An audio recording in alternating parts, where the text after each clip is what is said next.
clothes and buy all new ones. And I know that sounds like the kind of plan that was invented by some sort of 9-year-old king, but it's actually pretty close to reality, because the average garment in America is worn just 7 times before it's thrown away. And if you're thinking, well, whew, it's a good thing I donate my clothes to other people, that's not actually happening.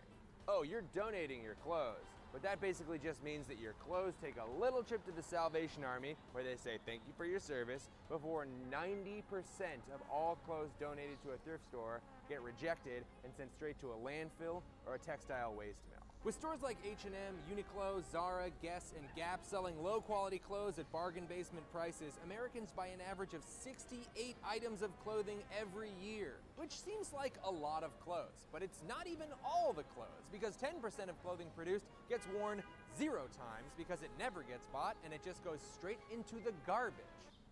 Not this specific garbage, obviously. This is just a visual you know what, you get it. But the point is, fast fashion is so big and wasteful that it produces more CO2 than France, Germany, and the UK combined. Fast fashion is devastating to the climate, and it is a husky-sized human rights violation, but it is so profitable that it's projected to triple by 2050 unless we change something.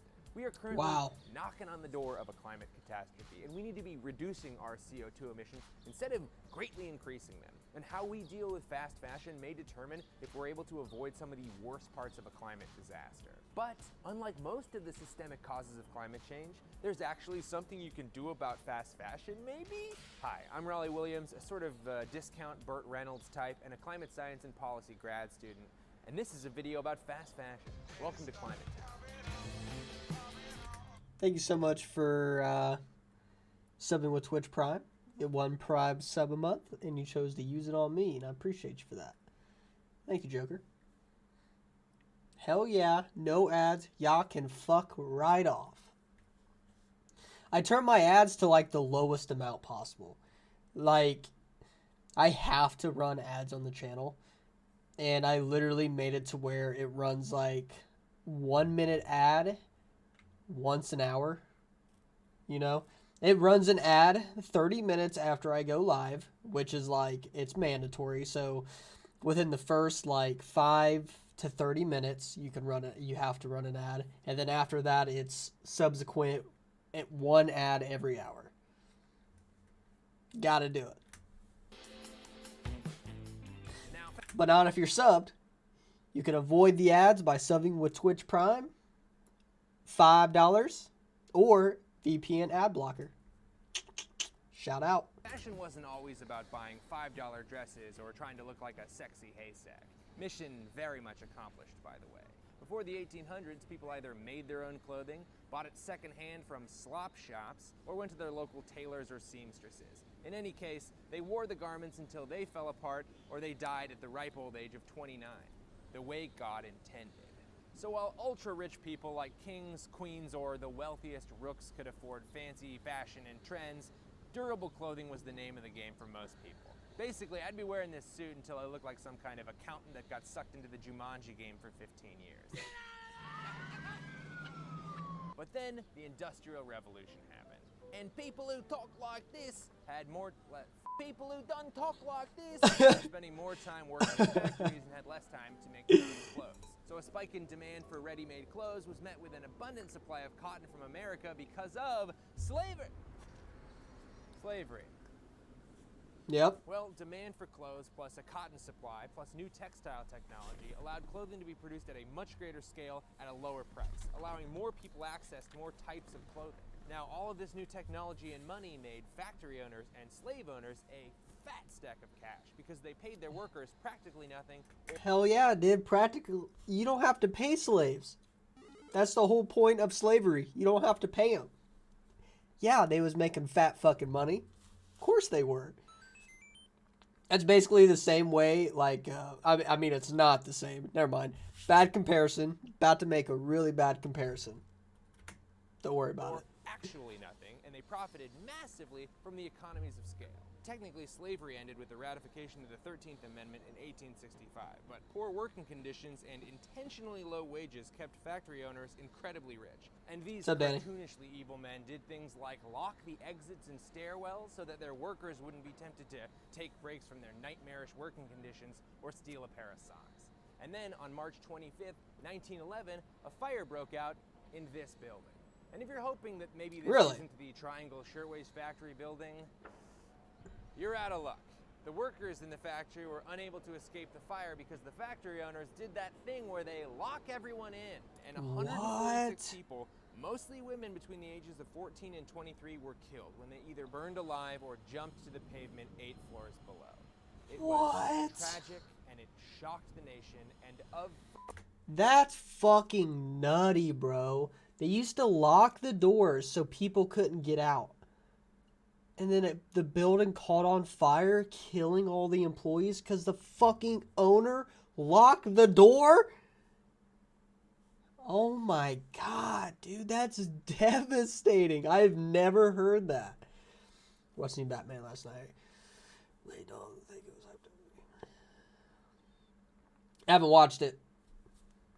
No opinion on it. Haven't watched it. The factory owners ended up making money on the tragedy because of an insurance claim and some shiesty courtroom moves.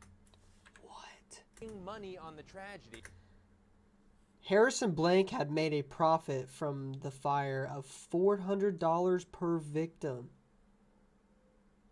God damn, capitalism is fucked, dude. God damn.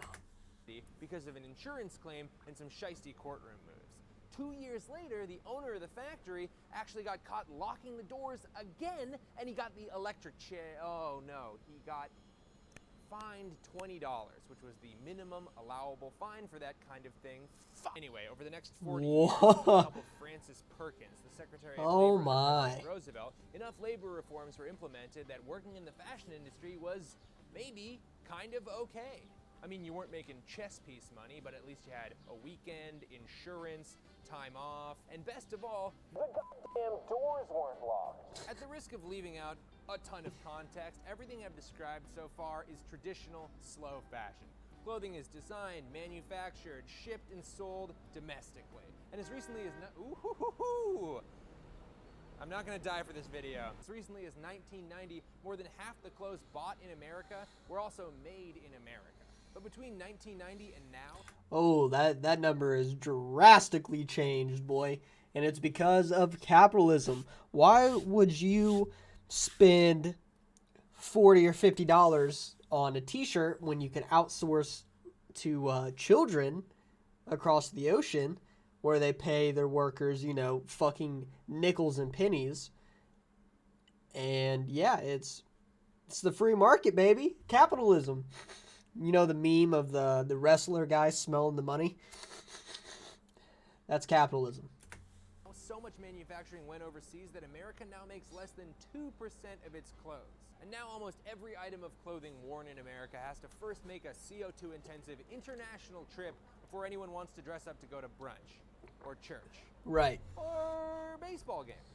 What do people do anymore? And we're not talking about one little international trip to Paris and back. Since the only thing manufacturers really care about is minimizing production costs, the life of a shirt might begin with cotton grown in India, then get sent to Mexico to be processed, then get sent to Bangladesh to be sewn together, then get sent to Colombia to have the tag sewn on, then get sent to Miami to be distributed to a store in Georgia. But what's a little 1,000 tons of heat-trapping gas in the atmosphere if it means you could buy this very real shirt that says, Fridays we be like squad goals? And just to be clear, clothing manufacturers didn't move their factories to other countries so that they could make better clothes. They did it so they could go back to treating their workers like they did in 1911. Oh yeah, of course. Since companies didn't have to pay for vacations or health insurance or fire extinguishers, their profits shot through the roof. Or their food, or, you know, paying them a decent wage so they can not live on the streets. Yeah. Roof like a drunken cowboy. Hey, are people gonna actually get that cowboy line? What's up? The cowboy line. You just said the shot through the roof line. Yeah, it's like the #1 cowboy thing where they get drunk at a bar, they got too much whiskey, and they're like, woo, whiskey, you know? They shoot up into the roof. I think that's prospectors. You get it, right? You getting this? I don't think I get it. You're me. What do you mean you don't get it? I just don't think it's clear. It's, you know what?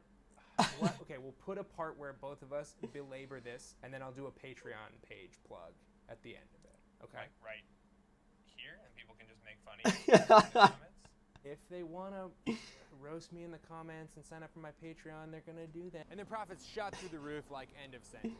And sure, These major American manufacturing companies who move their factories to China, India, Bangladesh, etc., could have used that money to pay their workers a living wage. And they did. Not. Shit, they did not. They used that money to expand executive salaries by 500%. Of course, because why would they pay their workers anything? You know, why they want to keep the rich rich. They want to give the big promotions to the executives and the already wealthy and not pay the workers shit because they want to keep the working class where they're at.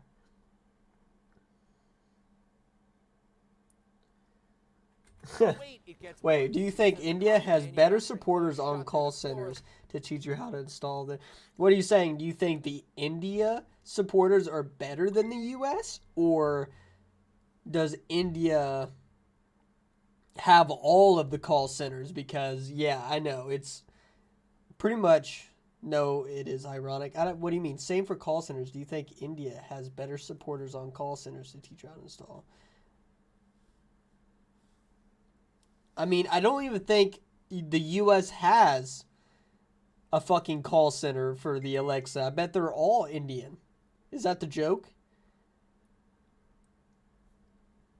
Well, yeah. I just thought you were saying, because I don't even... Okay. To be honest, I don't think fucking Jeff Bezos hires people from the U.S. to do call centers. They're probably all from India. And truly, fucking Xfinity is too, which is my internet.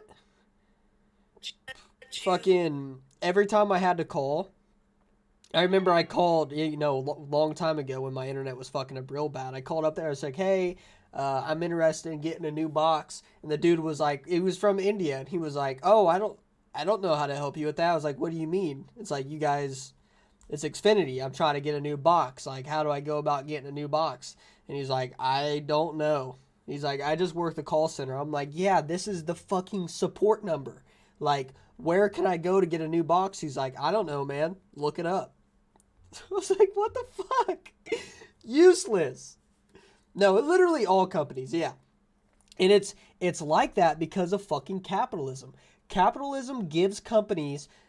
the right to outsource anywhere. If it's cheaper, they're going to outsource because why pay Americans a decent wage when they can pay Mexicans, anybody, fucking pennies, Chinese people. That's a great, I mean, literally he said it. We get almost all of our shit from China. Why pay Americans $7.50 when you could pay a Chinese person $1.25? You know, it's fucking sad, dude. It's fucking sad. Like a drunken cowboy's upstairs neighbor, clothing... No, I'm definitely a socialist. 100%. I'm a fucking democratic socialist. Like, I'm not gonna hide it. 100%. Medicare for all. Fucking tax the rich and distribute it across... the fucking, not the poor, the poor, tax the rich, distribute it amongst the fucking people, get public funding for schools. Dude, we could fucking, yeah, I'm a socialist, 100%. There's just no way around it. I am. Companies were able to sell clothes for cheaper, which means people were able to buy more clothes, and not like an extra shirt that says "Catch Up with Jesus" or "My other shirt is a truck." The average American is now buying 5 to 6 articles of clothing every month, which is 5 times more than we did in the 1980s, the decade we did everything right.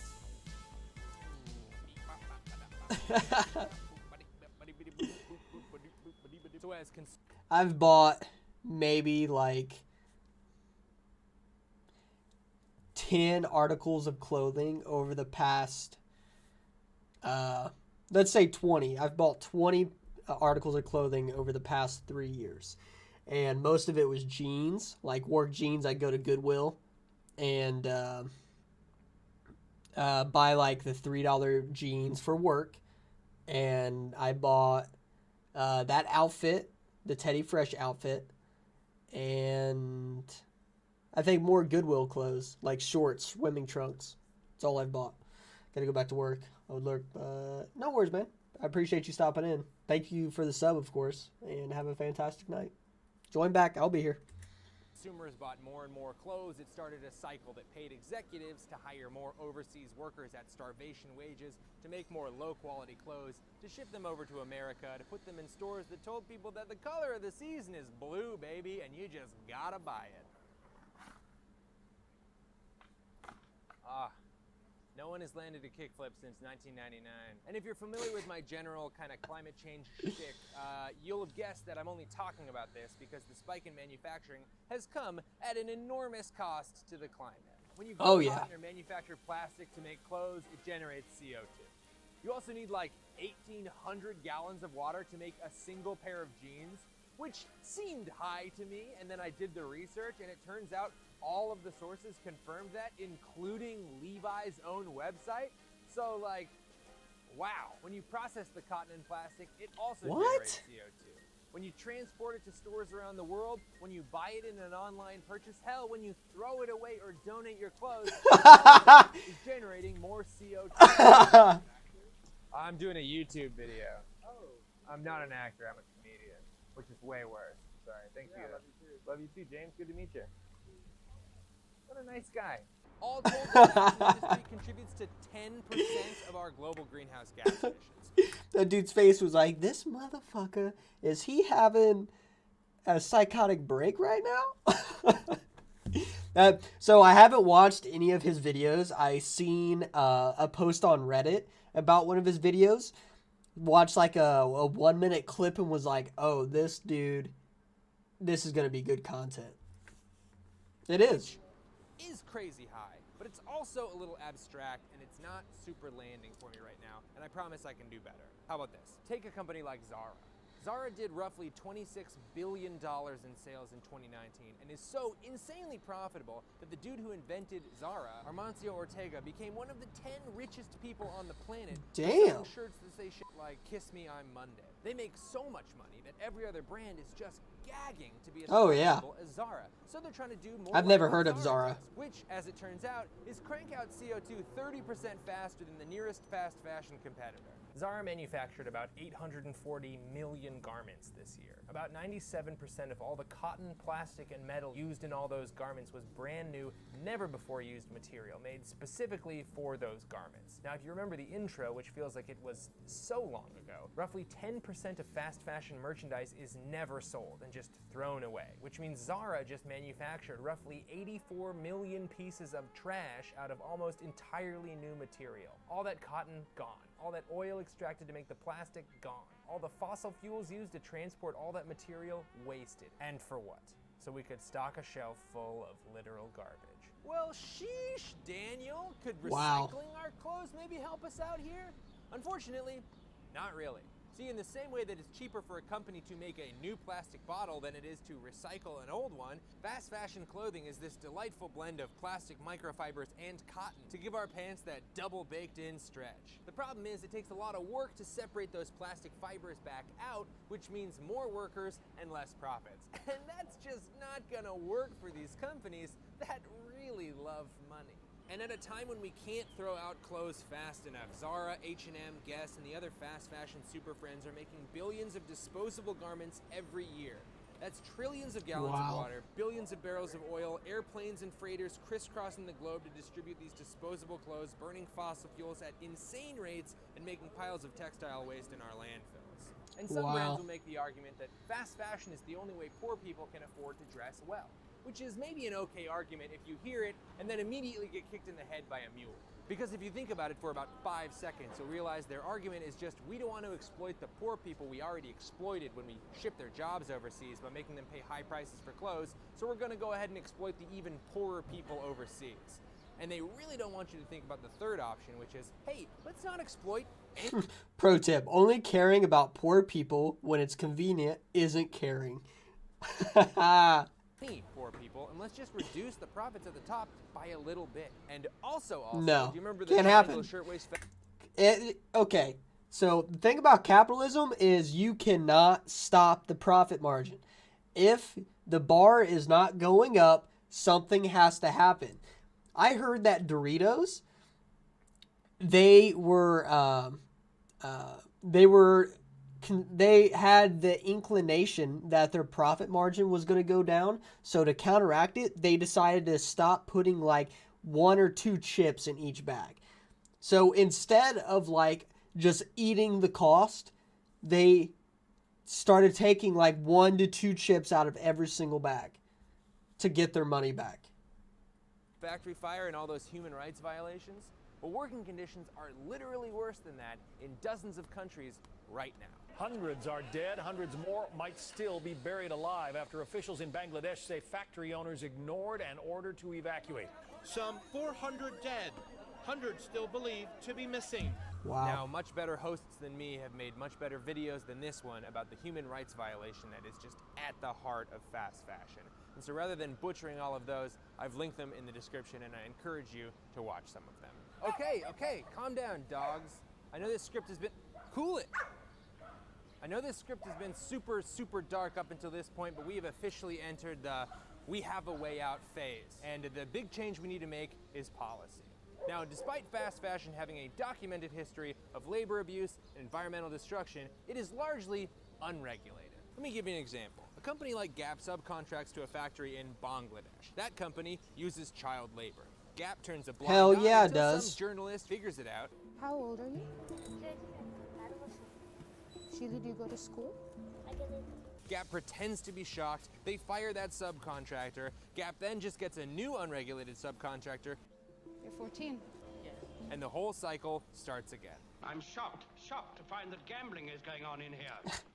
You're winning, sir. Oh, thank you very much. Regulating the supply chain means passing laws like Germany's recent Supply Chain Due Diligence Act, which basically forces companies to assess any human rights and environmental risks in their supply chain and to establish an adequate and effective risk management system. Now, you may have noticed that a lot of those words haven't exactly been hitting the gym, and the law only forces companies to make an effort rather than guarantee they prevent the violations, but compared to America's complete lack of federal clothing supply chain legislation, they're the goddamn Incredible Hulk. France also passed a law that requires a carbon label be included on their textiles, but trying to fix a supply chain from the demand end is like trying to turn a cruise ship by leaning really hard to one side. There are a handful of state-level supply chain and manufacturing bills coming through the pipeline that have similar flavors to the German one, and you can check those out and throw your support behind them, links in the description. And if you're looking to make a difference on a personal level, surprise, you actually can. Fast fashion is very much a social movement, and you can be a leader by moving in the other direction and refusing to buy fast fashion. You can even use the 3 R's. Number 1, if you have a big event, you can rent an absolutely banging outfit or borrow it from a friend, but that counts as the R from rent. And if you need... He said that he wasn't going to get into it because like there's a bunch of other videos that like that get into it really well, you know. clothes, you can buy pre-owned clothes.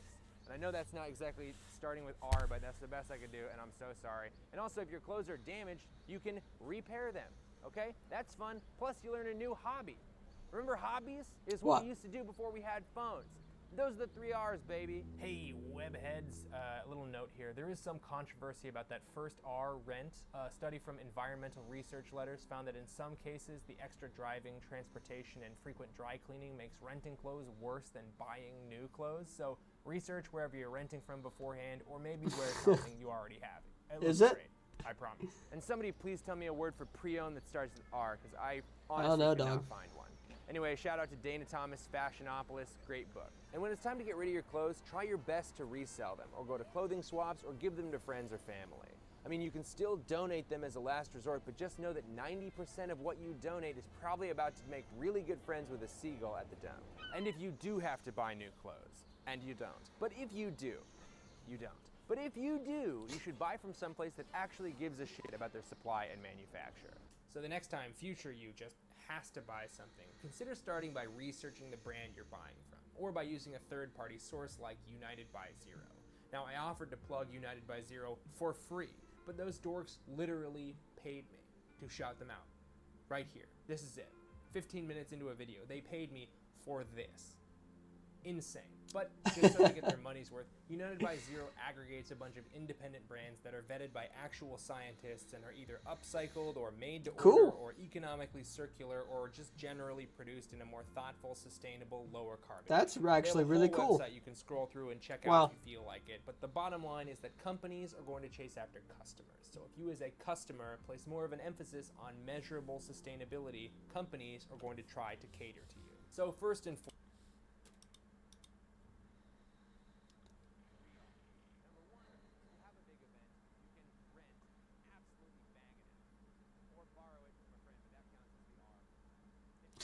He said that he wasn't going to get into it because, like, there's a bunch of...